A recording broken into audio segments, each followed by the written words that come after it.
The making of Heathrow: a nutshell. Heathrow has come a long way.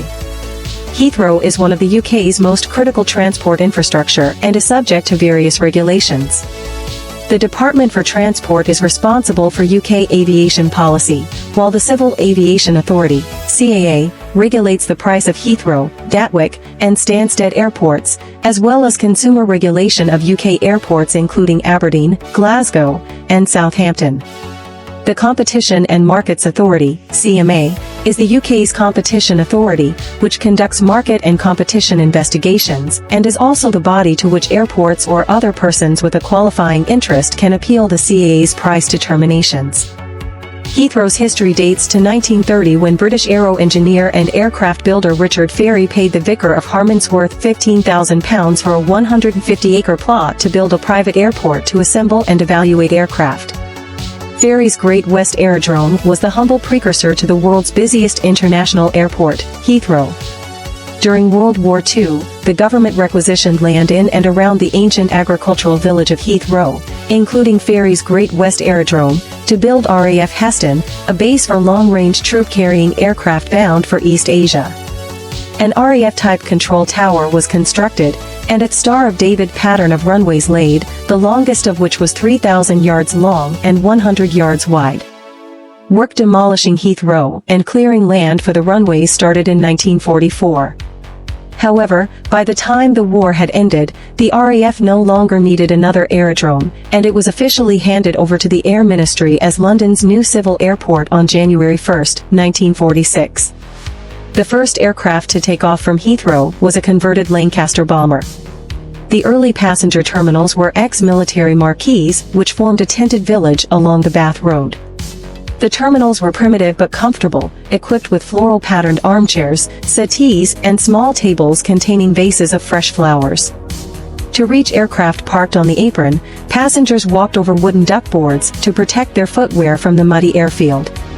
There was no heating in the marquees, which meant that during winter it could be bitterly cold, but in summer when the sun shone, the marquee walls were removed to allow a cool breeze to blow through. By the close of Heathrow's first operational year, 63,000 passengers had traveled through London's new airport. By 1951, this had risen to 796,000 and British architect Frederick Gibbard was appointed to design permanent buildings for the airport. His plan saw the creation of a main area, which was accessed via a vehicular subway running underneath the original main runway. The focal point of Gibbard's plan was a 122 feet high control tower. There was also a passenger terminal, called the Europa Building, and an office block, called the Queen's Building. By 1961 the old terminal on the north side had closed and Airlines either operated from the Europa Terminal, later renamed Terminal 2, or the Oceanic Terminal, now Terminal 3. Terminal 1 opened in 1969, by which time 5 million passengers a year were passing through the airport as the jet age arrived with Boeing 707s, DC-10s, and Tridents taking travelers from Heathrow to and from all parts of the world. The 1970s marked the decade when the world became even smaller thanks to Concorde and wide-body jets such as the Boeing 747. As the decade ended, 27 million passengers were using Heathrow annually. Demand for air travel also created the need for another terminal, Terminal 4, which opened for business in 1986. Today Heathrow is the world's busiest international airport and the hub of the civil aviation world. Over 67 million passengers travel through the airport annually on services offered by 90 airlines traveling to over 180 destinations in over 90 countries. By the time Heathrow celebrated its 60th anniversary in 2006, it had overseen around 1.4 billion passengers on over 14 million flights. The start of operations at Terminal 5 in March 2008 marked the beginning of an exciting new chapter for Heathrow. The brand new Terminal 2, the Queen's Terminal, opened for business on June 4, 2014. The first airline to move in was United Airlines. 1944, construction of London Airport's runways begins. 1946, London Airport officially opens. 1955, Her Majesty the Queen opens the Central Terminal area and Control Tower. 1957, the first non-stop flight to California sets a record for distance and time. 1964, the Beatles are mobbed at London Airport. 1966, the British Airports Authority was created. London Airport was renamed Heathrow. 1969, Terminal 1 opened. 1976, Concorde makes its first passenger flight. 1977, the London Underground Link was opened. 1986, His Royal Highness Prince Charles and Princess Diana inaugurate Terminal 4. 1987, the British Airports Authority was privatized as BAA plc. 1996, Heathrow celebrates its 50th anniversary. 1997, the Terminal 5 public planning inquiry ends, the longest in UK history. 1998, the Heathrow Express rail service was launched. 2003, 3 Concordes make their final touchdown at Heathrow.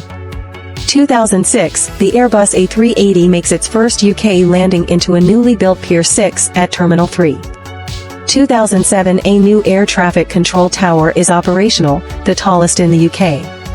2008, Terminal 5 was officially opened by Her Majesty the Queen in March. The first commercial A380 flight arrives at Heathrow. 2009, Terminal 4 underwent a major refurbishment to improve facilities. 2010, demolition work started on Terminal 2 to make way for its £1 billion replacement, which opens on June 4, 2014. 2014, the brand new Terminal 2, the Queen's Terminal, opened for business on June 4. The first airline to move in was United Airlines. 2015, Terminal 1 closed. 2016, Heathrow celebrated its 70th anniversary. The users of air transport services are passengers and those who ship cargo. The CAA must also have regard to ensuring that regulated airports can finance their activities, that regulated airports meets all reasonable demand for services, and that services are delivered efficiently. Before determining whether an airport should be regulated, the CAA must conduct a market power assessment. The market power assessment is the CAA's way of formally assessing whether Heathrow has significant market power.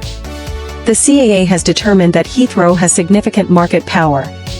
Once a determination is made by the CAA that an airport has significant market power and is to be subject to economic regulation, the Act imposes a prohibition, which means it would be illegal for the company to charge for services at the airport. The prohibition on charging is removed when the CAA grants a license to the airport, which sets out the basis for the maximum level of charges that may be levied and other license conditions governing Heathrow's supply of services to passengers, airlines, and cargo handlers. So, what about the £5 drop-off charge at Heathrow Airport? How did they manage to slide it in there before consulting the motorist? The drop-off fee was first suggested in 2020, as part of the plans to reduce airport traffic. However, when the pandemic hit, Heathrow decided to introduce the charge in October 2021 because the airport was hit hard by the pandemic. Remember, the air transportation was cancelled for a long time. This charge was added to protect jobs and go towards sustainable transport schemes at the airport. This is like when you go to a restaurant and you are asked to pay 12 to 15% tip. It makes eating out a privilege.